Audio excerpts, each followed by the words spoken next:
Assalamualaikum warahmatullahi wabarakatuh.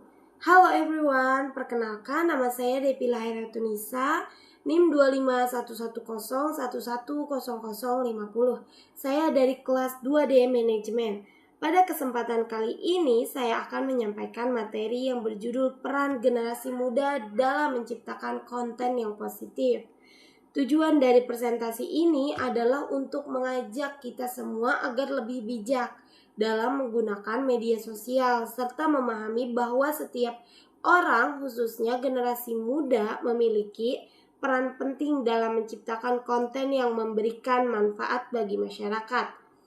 Saat ini kita hidup di era digital, hampir semua aktivitas sehari-hari tidak lepas dari internet dan media sosial. Mulai dari mencari informasi, belajar, berkomunikasi, berbelanja, hingga mencari hiburan. Semuanya bisa dilakukan melalui media sosial. Aplikasi seperti Instagram, TikTok, YouTube, Facebook, dan WhatsApp sudah menjadi bagian dari kehidupan kita. Bahkan rata-rata anak muda menghabiskan waktu berjam-jam setiap harinya untuk mengakses media sosial. Media sosial sebenarnya memiliki manfaat belajar. Kita bisa belajar berbagai keterampilan baru secara gratis, mendapatkan informasi terkini, membangun relasi, bahkan menghasilkan uang melalui konten digital. Banyak pelajar, mahasiswa, hingga pengusaha yang sukses karena memanfaatkan media sosial dengan cara yang positif. Namun, di balik berbagai manfaat tersebut, media sosial juga memiliki dampak yang negatif. Apabila tidak digunakan dengan bijak, kita sering menemukan berita palsu atau hoaks, ujaran kebencian, perundungan di dunia maya, penyebaran informasi yang belum tentu benar, hingga konten yang mengandung unsur kekerasan atau tidak mendidik.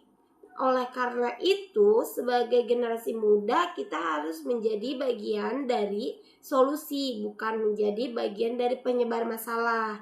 Teman-teman, lalu apa sih sebenarnya yang dimaksud dengan konten positif itu? Jadi, konten positif itu adalah segala bentuk informasi, video, gambar, maupun tulisan yang memberikan manfaat bagi orang lain.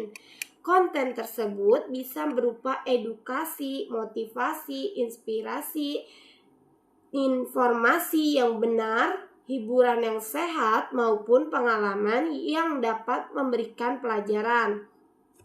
Konten positif tidak harus selalu dibuat oleh orang terkenal.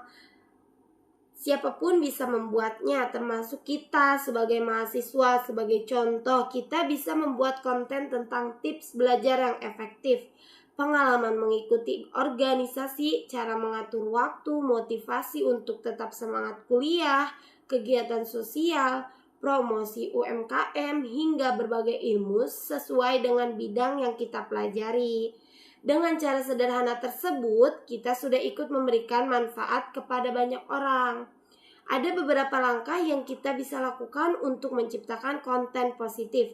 Yang pertama, selalu memastikan informasi yang akan dibagikan benar dan dapat dipercaya. Jangan mudah terpercaya dengan berita yang beredar tanpa melakukan pengecekan terlebih dahulu. Jika kita langsung membagikan informasi yang ternyata salah, maka kita juga ikut menyebarkan hoaks.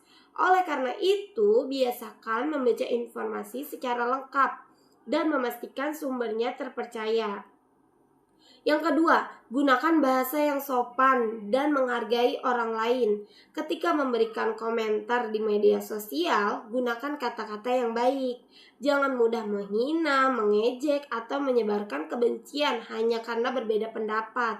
Sikap saling menghargai akan menciptakan lingkungan digital yang lebih nyaman bagi semua orang. Ketiga, buatlah konten yang bermanfaat. Sebagai mahasiswa, kita memiliki banyak pengalaman yang bisa dibagikan, misalnya membuat video tentang tips presentasi, cara belajar yang efektif, pengalaman mengikuti seminar, kegiatan kewirausahaan, atau berbagai informasi mengenai peluang beasiswa dan lowongan kerja. Hal-hal sederhana seperti itu dapat membantu orang lain. Keempat, jadilah pengguna media sosial yang bertanggung jawab. Ingatlah bahwa semua yang kita unggah akan menjadi jejak digital.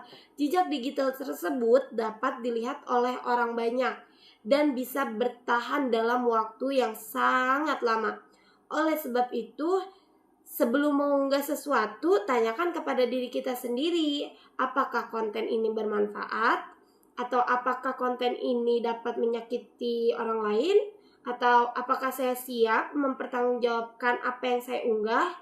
Jika jawabannya tidak, maka sebaiknya jangan dipublikasikan. Sebagai generasi muda, kita sering disebut sebagai agen perubahan atau agen of change. Artinya, kita memiliki kemampuan untuk membawa perubahan ke arah yang lebih baik. Perubahan tersebut tidak harus dimulai dari hal yang besar. Justru perubahan besar dimulai dari langkah-langkah kecil yang dilakukan secara konsisten. Misalnya, mulai hari ini kita membiasakan diri untuk menyebarkan informasi yang benar, memberikan komentar yang positif, mendukung karya orang lain, tidak ikut menyebarkan hoaks, dan menggunakan media sosial untuk hal-hal yang bermanfaat. Jika semua generasi muda melakukan hal tersebut, maka media sosial akan menjadi tempat yang lebih sehat, aman, dan penuh inspirasi. Bayangkan jika setiap hari kita lebih banyak melihat tentang konten pendidikan, motivasi, kewirausahaan, kesehatan, presentasi anak muda, dan kegiatan sosial. Tentu media sosial akan memberikan dampak yang jauh lebih baik dibandingkan dipenuhi dengan konten negatif. Kesimpulan dari video saya adalah bahwa media sosial merupakan alat yang sangat bermanfaat apabila digunakan dengan bijak. Sebagai generasi muda, kita memiliki tanggung jawab untuk menciptakan konten yang positif, memberikan bagi masyarakat, serta menjadi contoh dan menggunakan media sosial secara bertanggung jawab. Mari kita jadikan media sosial sebagai tempat untuk menyebarkan ilmu, inspirasi, motivasi, dan semangat berbagi kepada sesama. Jadi saya ingin menutup video ini dengan sebuah kutipan. Setiap unggahan yang kita buat adalah cerminan diri kita. Gunakan media sosial bukan hanya untuk mencari perhatian, tetapi memberikan manfaat. Karena suatu konten positif dapat menginspirasi ribuan orang. Demikian video yang dapat saya sampaikan. Mohon maaf apabila terdapat kekurangan. Terima kasih atas perhatiannya teman-teman. Wassalamualaikum warahmatullahi wabarakatuh. Oke teman-teman, terima kasih sudah menonton videonya.